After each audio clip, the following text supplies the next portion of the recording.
ઓહો અને મુખેથી કયું તો માપ ન આવે ઇન્દ્ર કુબેર જેનો પાર ન પાવે વેદ ચાર જેના ગુણ ગાવે ધર્મ ઓહો પેર મેળયા અરે બેહદ વાર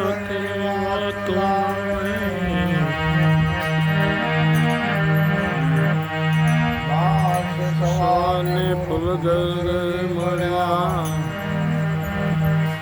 ચરણ પ્રતાપથી ગુણ ગાય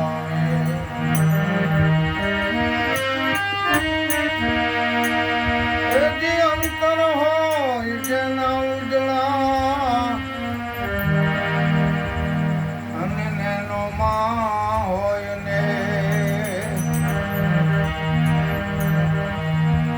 દાસ નટવર ને ગુરુ ગોરધન દાસ મળ્યા અરે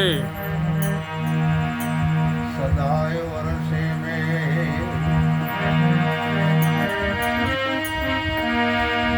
મૂર્ત સુરત નો કરી નિવેડો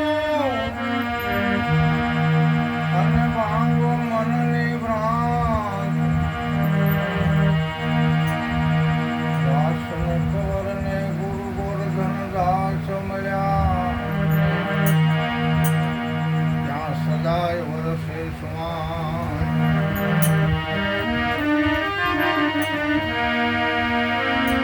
ઘરના મળી જાય કોઈ માલમી ઓહો અને સમજાવે શબ્દમાં સાર એવા ગુણવંતા જો ગુરુ મળે તો તારે ભગવાન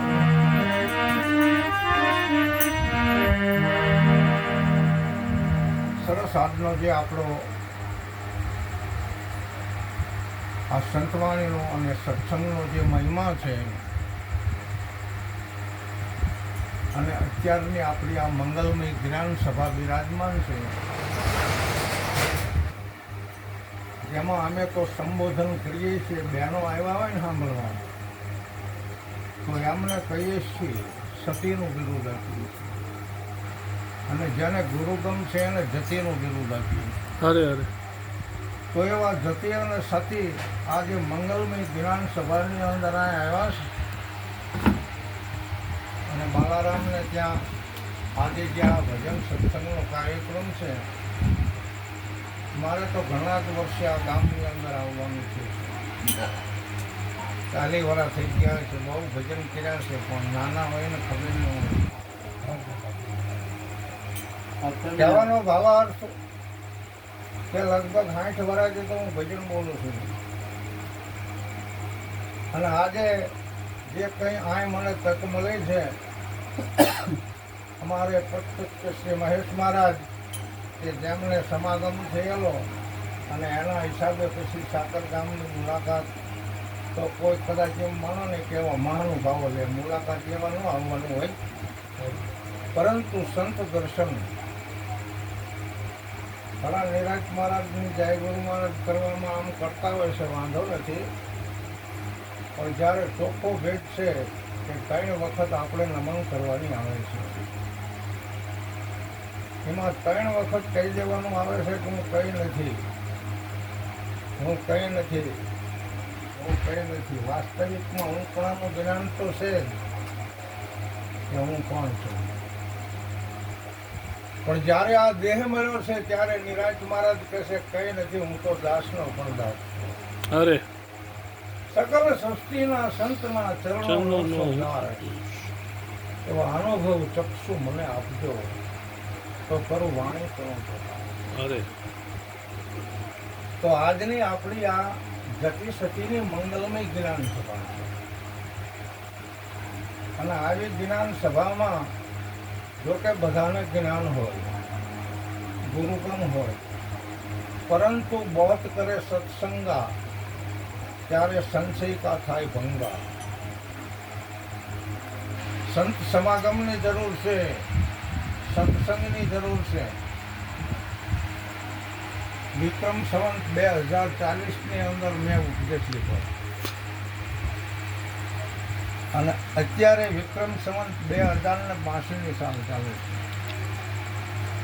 કહેવાનો ભાવાર્થ કે સદગુરુ મને મળ્યા આજે 42 વર્ષ થયા. ત્યારે જે મારા અનુભવની અંદર જ્ઞાન આવ્યું છે સદગુરુના દેશમાંથી. અત્યારે ગમે તે કોઈ સત્સંગ કરે તો સદગુરુના દેશમાંથી જો જ્ઞાન એની પાસે આવે ને ત્યાં ક્યાંક ફૂટે એવું જ નથી. હીરાની ખાણ ઉપડી છે. હા, પણ સદગુરુના દેશમાં જવાનું છે.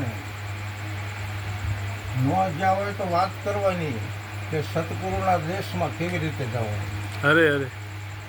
સદગુરુનો અગમ દેશ છે અને અગમ ને ગગનમાં કોઈ ફેર નથી. ત્યાં તો આપણે નિરાશી પદમાં માલવાનું છે. 12 રાશિમાં તો આપણા બધામાં નામ છે, જ્યારે નિરાશીમાં તો કોઈ અક્ષર નથી, જેને નિરક્ષર બ્રહ્મ કહેવામાં આવે છે. અને એવું નિરક્ષર બ્રહ્મનું જ્ઞાન જો આપણને બ્રહ્મનિષ્ઠ શ્રોત્રિય અને બ્રહ્મ સ્વરૂપ સદગુરુ મળ્યા હોય તો જ આપણને જ્ઞાન આપી શકે. વિરાટની અંદર જે અધિકારીઓ છે એ બ્રહ્મનિષ્ઠ, બ્રહ્મ શ્રોત્રિય અને બ્રહ્મ સ્વરૂપ હોવા જરૂરી છે. બ્રહ્મ કોને કહેવાય? એની નિષ્ઠાથી જ્ઞાન એને સંપૂર્ણ હોવું જોઈએ. બ્રહ્મ શ્રોત્રિય એટલે 52 ઉપનિષદો, 4 વેદ, 100 શાસ્ત્ર અને 18 પુરાણનું જ્ઞાન હોવું જોઈએ.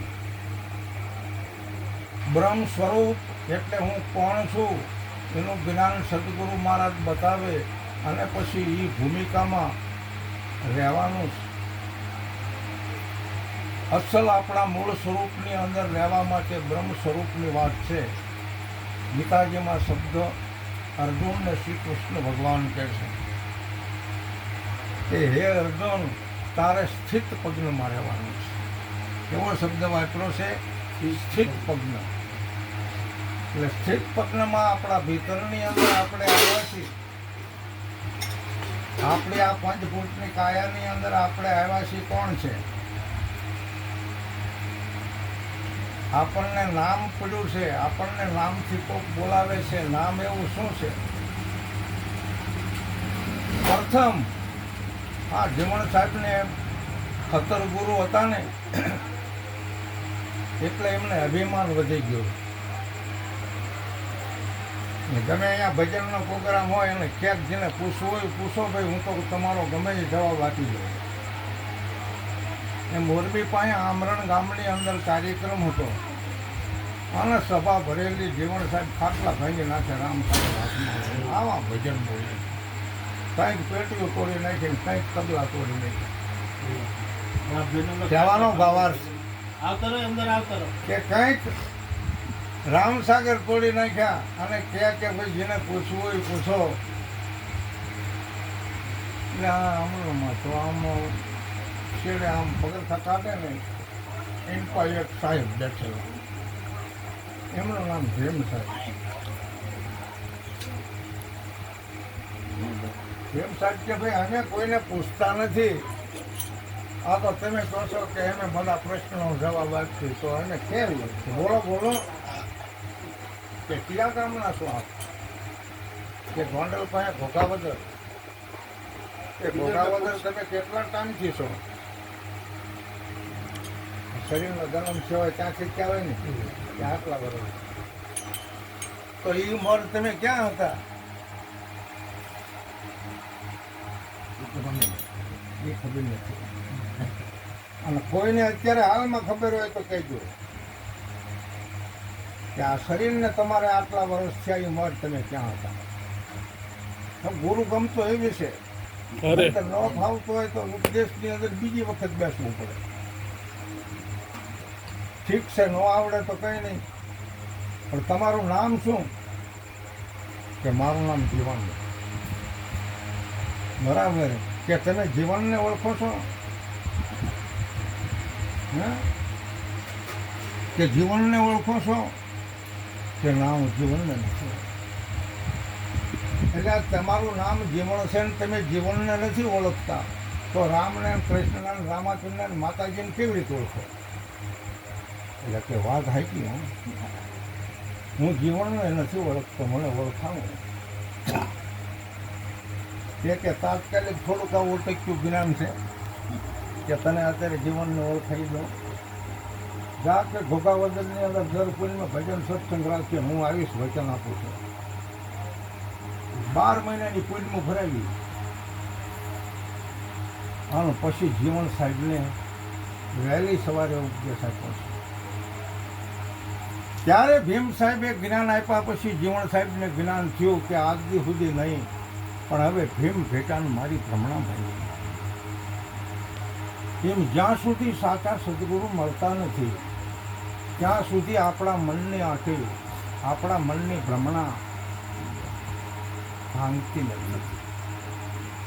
અરે ભજનમાં ભ્રમણા ન હોય, સત્સંગમાં ભ્રમણા ન હોય. સંત ગતિ પદ એવું છે કે એને તમે ગમે તે સન્માન કરો.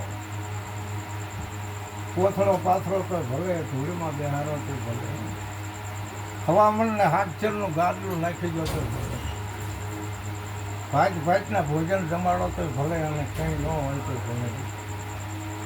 કંઈક સન્માનમાં ચરણ વંદન કરે, કંઈક સન્માનમાં વેદવાણી, કંઈક સન્માનમાં કુસુંબા રેડિયા, કંઈક સન્માનમાં ચા પાણી, અરે કંઈક સન્માનમાં ગાયું ખાયું પડે, કંઈક સન્માનમાં મધુર વાણી, કંઈક સન્માનમાં સિદ્ધ સાચા ગણે, કંઈક સન્માનમાં નીત જાણી, કંઈક સન્માનમાં ભોજન વિધવિધ તણા, કંઈક સન્માનમાં શેકેલી ઘાણી, કંઈક સન્માનમાં અંગ થેલ ફૂલેલ તોડી નવરાવેલી તાતા પાણી.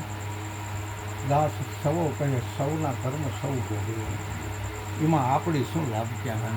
આ સંતોને એવું નથી. સંત કોને કહેવાય? જેને કોઈ તંત ન હોય. તંત ન હોય એને સંત કહેવાય.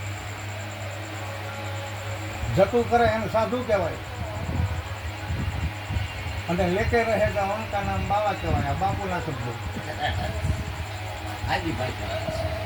સાધુ ચરિત્ર શુભ સરીસ કપાસ. સાધુનું જીવન તો કપાસ જેવું હોય. અને કોઈ તંત નથી એને સંત કહેવામાં આવે. અમથા લાગત સંત નહીં. અને સંત ગમે તે જ્ઞાતિની અંદર પ્રગટ થાય. હા, ગમે તે જ્ઞાતિમાં સંત પ્રગટ થાય. હતા તો કુંભાર ભગત પણ સંત સવારામ કહેવાય. હે, હતા તો કણબી પટેલ પણ સંત ઘોડા ભગત કહેવાય. હતા તો કણબી પટેલ પણ સંત ધનારામ કહેવાય. ગમે તે કોઈ સંત. અને એમાંય નિરાંતની અંદર આજ ઉપદેશ લીધો એને હવારે એને સંત કહેવાય. હવારે એને મહારાજ કહેવાય. મહારાજ એટલે સાધુ બાવાન મહારાજ કહેવાય એવું નહીં નતું. મહારાજ એટલે તમારો જ છો. કે મહારાજ છો કે તમારો જ છો. કે પ્રભુ મહારાજ છો. નારદ અને કૃષ્ણ ભગવાન વચ્ચે સમાજ છે કે પ્રભુ મહારાજ છો કે તમારો જ છો. પ્રભુ કે મહારાજ છો કે તમારો જ છો. અરે આવા તો ત્રાપટકર કવિના નાટકોની અંદર આપણને સમજવા મળે. અમે બંશધરનું નાટક કરતા અને એમાં ભગવાન પૃથ્વીના ગોળામાંથી નીકળે અને નારદ ભગવાનને પ્રગટ થાય ત્યારે કહે છે મહારાજ કે નારદ તમારો જ છે. કે મહારાજ કે નારદ તમારો જ છે. અને એ બંશધરના નાટકની અંદર આજથી 40 વર્ષ હોય હું કંસનો રોલ ભજવતો.